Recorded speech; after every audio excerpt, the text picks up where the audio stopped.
Introducing the daughter of Captain Amina, the mama, Sister Ayana, Keebaland Academy graduate, and distant cousin of the Reverend Dr. Martin Luther King Jr. Please put your hands together and open your hearts for Sister Monterayo. And many of us who have chosen to come here today have gone through that journey, including myself. And I know you're saying, well, how are we to raise our kids faithfully? Parents, ministers, please listen to me, because I'm about to give you a 3-word answer. Intentional, train, dedicate. It's the intentionality that you and I have in pointing our children toward the Lord.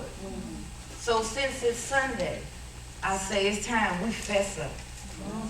Let's fess up that today we have not done all that we could do with what we have. And I tell my daughter all the time, when you know better, you're obligated by God to do better.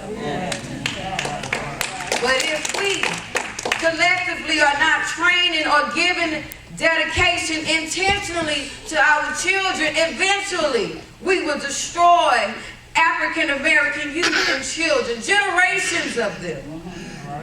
Children are our most precious gifts that God can give you and me.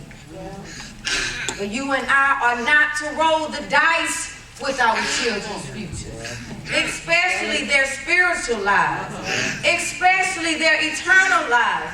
We are not to play games.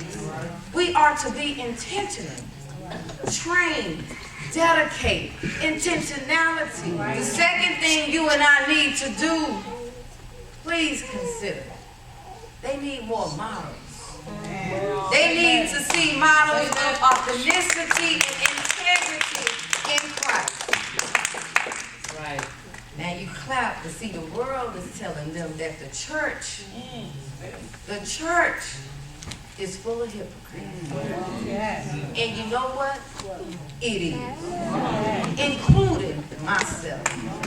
In fact, I could say it's 100% hypocrites. We all have our standards and we haven't met them yet. Let alone God's standards. We sing hymns of winning the world for Christ. But we can hardly get out the front door of the church and we blown. But I tell you today, this is a place for hypocrites. I welcome you. But you know what? Our kids are really looking and need authentic models.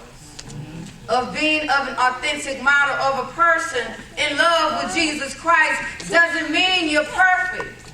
Not at all.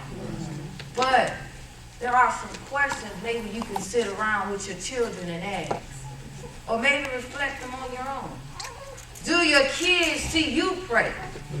Do they know you even have a prayer life? Do they know you even sometimes praying for them? Do your kids observe you worshiping? And I'm not talking about going to church, because those two things can be very different. Yes. Do they see you worshiping from your heart? Yeah. Do your kids see you are a person of compassion for at least something? Yeah. Do your kids observe you repenting even when you've blown it? And let's be honest, even when you've blown it with them. Yeah. Do your kids ever hear you openly and honestly talk about a relationship that you have with a living God?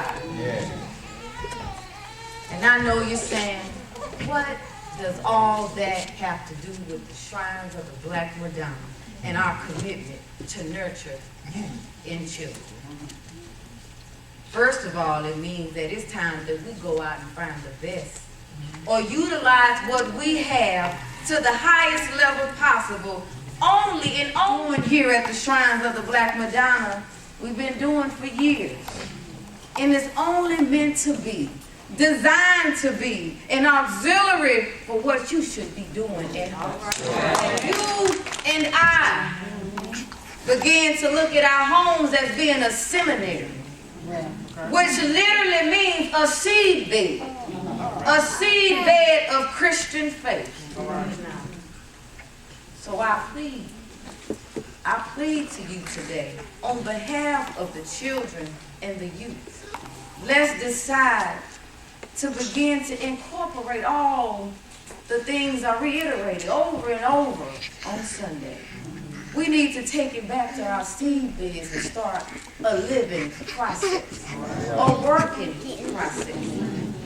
It's time we take it personal. When we take it personal, we tend to react real fast, even without really thinking about the whole process. So let's do this for our children, giving them the best first chance. Let's do this for our children. Praising what I do. What I do.